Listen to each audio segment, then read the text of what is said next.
What's going on? It's your boy Sweet Feet McLevin one more time. I'm heading down to the recruiter office. Turn that shit off. I'm heading down to the recruiter office right now. Take this little practice test.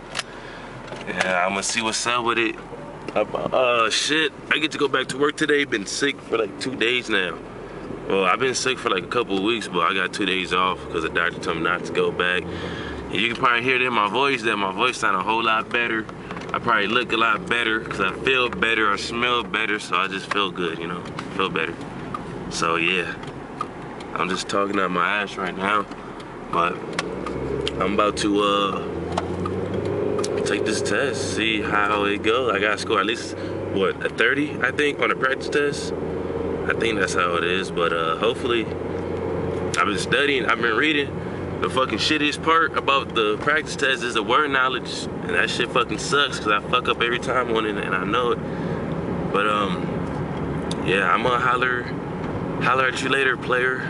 You know what I'm saying? I'm going though. Sweet Fit McLevin.